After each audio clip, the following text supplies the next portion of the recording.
Hello everyone, मेरा नाम है नरेश कोरी और आप देख रहे हैं मेरा यूट्यूब चैनल थर्मल इंजीनियरिंग के lecture series power plant engineering के थर्ड यूनिट के नेक्स्ट लेक्चर की तरफ आज हम चलते हैं। लास्ट लेक्चर में दोस्तों मैंने आप लोगों को कोल प्रिपरेशन प्लांट के बारे में बताया था। आज हम लोग देखेंगे कि कोल को बर्न किस तरह से किया जाता है। देखिए, बेसिकली कोल को बर्न करने के लिए दो मेथड होती है। एक होता है हैंड फायरिंग सिस्टम और दूसरा होता है मैकेनिकल फायरिंग सिस्टम। वो सिस्टम मैं आप लोगों को दिखा दूँ। As you can see,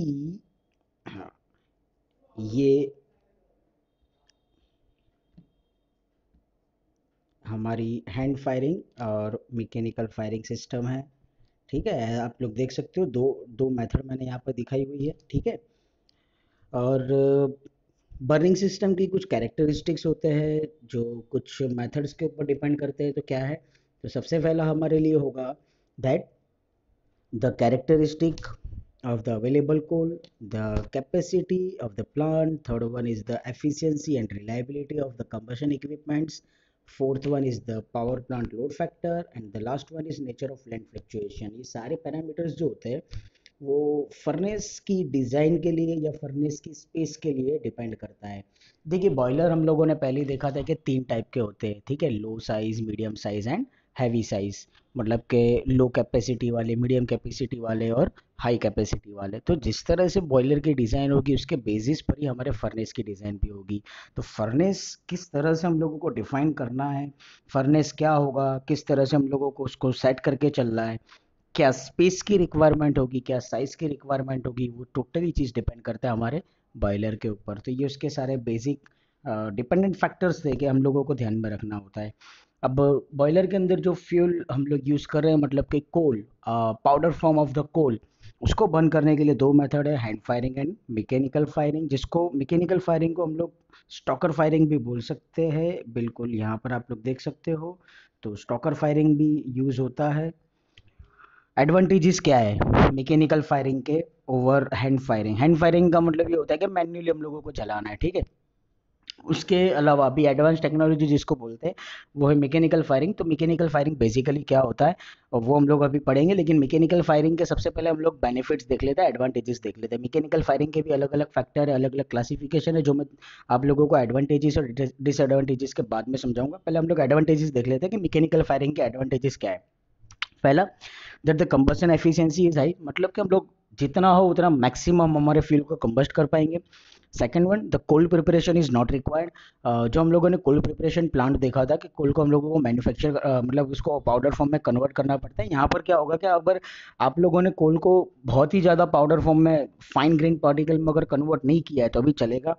low grade coal can be use. आपको पता होगा कि कोल के अलग अलग टाइप होते हैं, अलग अलग ग्रेड्स होते हैं। तो अगर आपके पास में लोअर लेवल के ग्रेड का कोई कोल है तो भी आप लोग इजीली आपके फील्ड को यूज कर सकते हो।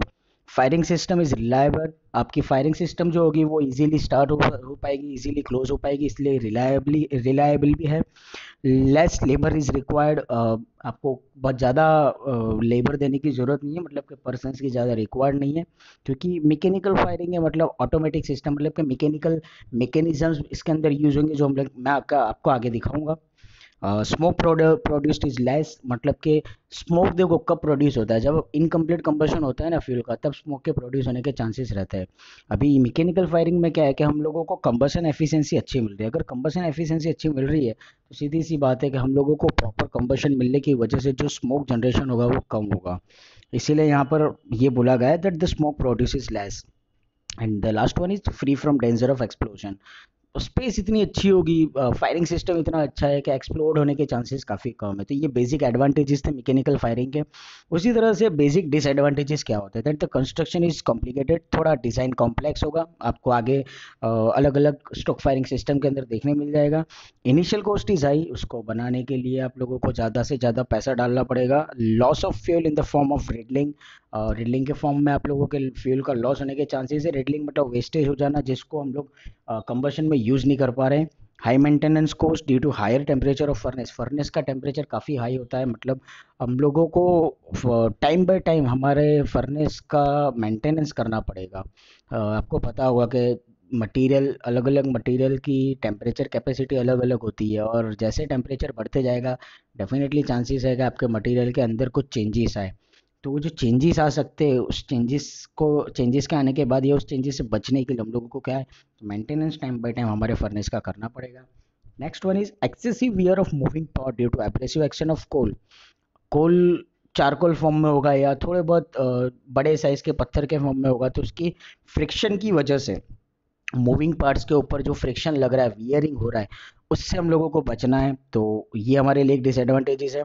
And the sudden variation in the steam demand can not be made to the same degree. अगर आप लोगों का मान लो बॉयलर के अंदर लोड कैपेसिटी बढ़ गई, मतलब लोड कैपेसिटी आपको बढ़ानी पड़ी, मतलब कि डिमांड फैक्टर बढ़ गया, जैसे कि समर सीजन के अंदर होता है कि जब एसी वगैरह मैक्सिमम यूजेज में होंगे, लाइट पंखा ज़्यादा चलने वाला है, तो ऐसे समय में क्या होता है कि इलेक्ट्रिसिटी को ज़्यादा हम लोगों को प्रोड्यूस करना पड़ता है। मतलब कि ये पिक पॉइंट कहलाता है, peak load capacity, peak load point कहलाता है। जब ऐसे पिक लोड पॉइंट वाला समय आता है, उस समय आप लोगों के फर्नेस, मतलब कि जो मैकेनिकल फायरिंग सिस्टम होगी, हो सकता है पॉसिबल है कि हम लोग उतना अच्छा मैकेनिकल फायरिंग का यूज ना कर सके कि मैक्सिमम स्टीम प्रोड्यूस हो, कि जिसकी वजह से हम लोग मैक्सिमम स्टीम प्रोड्यूस करके मैक्सिमम इलेक्ट्रिसिटी प्रोड्यूस कर सके। तो ये हमारे लिए एक सबसे बड़ा माइनस पॉइंट है, डिसएडवांटेजेस है।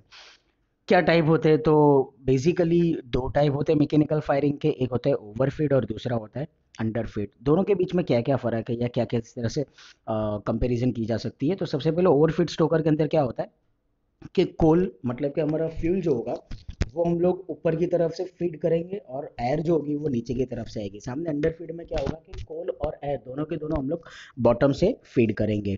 ठीक है। अब ओवरफीड के अंदर क्या क्या लेयर्स होते हैं, तो बेसिकली 5 लेयर होते हैं, आप लोग देख सकते हो। Fresh coal zone, drying zone, sorry distillation zone जिसको हम लोग बोलते हैं losing volatile content, combustion zone जिसको बोल सकते हो आप इंकेंडिसेंट कोक, ऐश जोन। उसी तरह से अंडरफीड स्टोकर में क्या होगा, तो ग्रीन कॉल, इग्निशन जोन जिसको हम लोग बोलेंगे अलग अलग क्या बोलते हैं, अलग अलग पैरामीटर्स का कॉम्बिनेशन, मतलब कि volatile matter plus carbon monoxide plus carbon dioxide plus nitrogen plus hydrogen.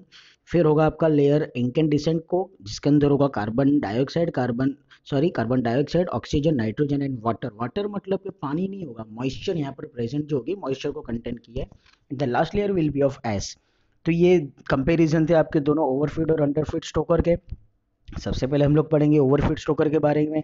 जो 5 लेयर होते हैं मैंने आप लोगों को दिखा दिया यहाँ पर ही, fresh coal zone, drying zone, distillation zone, combustion zone और एश जोन। तो सबसे पहले फ्रेश कोल जोन के अंदर क्या होगा, तो फ्रेश कोल या ग्रीन कोल को हम लोग यूज करेंगे। ड्राइंग जोन के अंदर हम लोग करेंगे कोल जो कि मॉइस्चर को लूज करेगा। डिस्टिलेशन जोन के अंदर ये होगा कुकिंग लेयर होगा कोल का, जो कि वॉलेटाइल कंटेंट वाला होगा, वॉलेटाइल मैटर को दूर कर रहा होगा। वॉलेटाइल मैटर का मतलब क्या होता है, गुजराती में वॉलेटाइल मैटर को बोलते हैं ज्वलनशील पदार्थ, मतलब कि जो आपकी कंबशन प्रोसेस को फास्ट करके दे उसको वॉलेटाइल मैटर बोलते हैं। फिर होगा layer of incandescent Coke. इंकेंडिसेंट coke मतलब कि आपके कार्बन कंटेंट ज़्यादा होगी आपके कोल के अंदर। ऐसा कोल आप लोग यूज़ करोगे जिसमें कार्बन आप लोगों को फिक्स्ड अमाउंट में कंज्यूम करके मिल रहा है, जिसको कंबशन चोम बोलते हैं। और लास्ट में होगा आपके फ्यूल के कंबशन के बाद में जो फाइनल पार्टिकल्स बचने वाले जिसको हम लोग ऐश बोलते हैं। ठीक है। तो ये आपके ओवरफिट स्टोकर के केसेस, मतलब के डिफरेंट लेयर है। ये हम लोगों की फिगर है कि आपकी ओवरफीड स्टोकर किस तरह से दिखाई देगी। मैं आप लोगों को फिगर की जियोमेट्री समझा दूं, ध्यान से समझना। क्वेश्चन जीटीयू में 2 से 3 बार आ चुका है, 3 मार्क्स का सवाल है, तो हम लोग इसको ध्यान से समझेंगे। देखिए बॉटम में आप लोग देख सकते हो कि आपकी बॉटम के लेयर में ग्रेट है। ग्रेट का मतलब ये होगा कि आपकी हॉरिजॉन्टल बॉडी के जिसके ऊपर आपका फील्ड पास आउट होगा। आप लोगों को दिख रहा होगा कि ये स्मॉल, आप लोगों को सेक्शन दिख रहे होंगे ब्लैंक, 1 2 3 4 और ये 5 सेक्शन ऐसे हैं कि जहाँ से हम हमारी प्राइमरी एयर को पास आउट करवाएंगे। उसके ऊपर हमारे कोल का लेयर आएगा, डिफरेंट लेयर्स जनरेट होंगे। उसके ऊपर होगा ऐश का लेयर, फिर इंकेंडिसेंट कोक, उसके ऊपर ग्रीन मतलब के फ्रेश कोल होगा, और उसके ऊपर होगी हमारी फ्लेम। तो ये हमारा प्रिंसिपल फिगर था हमारे ओवरफिट स्टोकर का। बेसिकली क्या होता है, हम लोग वर्किंग समझते हैं कि जो प्रेशराइज्ड एयर होगी वो आपके बॉटम से आएगी ग्रेट के, मतलब कि यहाँ से आपकी एयर आएगी। मैं दिखा दूँ, फ्रॉम दिस वे आप लोगों की एयर हम लोग एंटर करवाएंगे। ठीक है। It will be heated by absorbing heat from the ash and grate. अभी आपको ग्रेट का मतलब तो पता ही है, आप लोगों की हॉरिजॉन्टल बॉडी है कि जहाँ पर आप फ्यूल का कंबशन करने वाले हो, मतलब कि हॉट बॉडी होगी। यहाँ से क्या होगा कि जो भी एयर आ रही है वो एयर हीट एब्जॉर्ब करेगी और वो हॉट एयर में कन्वर्ट हो जाएगी। That hot air will pass through a bed of incandescent coke, मतलब कि आपके नेक्स्ट लेयर ऐश के ऊपर वाला लेयर, आपकी जो हॉट एयर होगी वो इंकेंडिसेंट कोक में पास आउट होगी। कोक में पास आउट होने की वजह से क्या होगा कि कोक के अंदर कार्बन है, कोक मतलब कार्बन कंटेंट मटेरियल, ठीक है। अब ये कार्बन कंटेंट मटेरियल जब ऑक्सीजन को, हॉट ऑक्सीजन, हॉट एयर का मतलब ये हो गया कि हॉट ऑक्सीजन मिल रहा है, ठीक है। एयर के अंदर ऑक्सीजन तो होना ही है जिसका टेम्परेचर हाई है, तो ये ऑक्सीजन के साथ में क्या करेगा, रिएक्शन करेगा and it will create CO2। अभी ये CO2 डिपेंड किसके ऊपर करता है, depends on the air supply. जितना ज़्यादा तुम एयर सप्लाई करोगे उतना ही कंबशन तुमको अच्छा मिलेगा। तो हम लोगों को करना यही है कि हम लोगों को हमारे CO2 को जितना हो सके उतना फुल्ली रिड्यूस कर देना है, पार्टली या तो फुल्ली रिड्यूस कर देना है CO के अंदर, ठीक है। मॉइस्चर जो कंटेंट होगी, moisture present in the air will react as H2O plus carbon, मतलब कि जो भी एयर आप लोगों की बॉटम से आपके ग्रेट के थ्रू आपके सिस्टम के अंदर जा रही है, अगर उसके अंदर मॉइस्चर कंटेंट है तो वो मॉइस्चर फिर आपका कार्बन के साथ में रिएक्शन करेगा and it will create H2 plus CO, मतलब hydrogen plus carbon monoxide. Next क्या होगा कि वॉलेटाइल मैटर हमारे डिस्टिलेशन जोन के अंदर जो प्रेजेंट है वो हॉट गैसेस के साथ में मिक्स हो जाएंगे, मतलब कि ओवर हियर आप देख सकते हो volatile matter, sorry, volatile matter, volatile matter plus carbon monoxide plus carbon dioxide plus N2 plus H2। जैसे ही आप लोगों की हॉट एयर आपके इनकैंडिसेंट कोक में से पास हुई, अब वो जाएगी वॉलेटाइल मैटर के पास में। वॉलेटाइल मैटर के साथ में क्या होगा, तो इट विल गेट रिएक्टेड क्योंकि उसकी हॉट गैसेस है, और जब ये जोन में पास होगा तो वहां पर ये रिएक्शन देगा। रिएक्शन देने की वजह से क्या होगा कि मॉइस्चर जो होगा, वाटर पार्टिकल्स होंगे वो दूर हो जाएंगे, और वाटर पार्टिकल दूर होने की वजह से the fuel bed will contain only nitrogen, carbon dioxide, carbon monoxide, hydrogen and combustible volatile matter and water vapour. Water vapour भले यहाँ पर लिखा हुआ है लेकिन वाटर पार्टिकल्स आपके बहुत ही लेस अमाउंट में होंगे, और वॉलेटाइल मैटर मैक्सिमम होगा, जिससे आपको कंबशन की प्रोसेस फास्ट मिलेगी और काफ़ी अच्छी मिलेगी।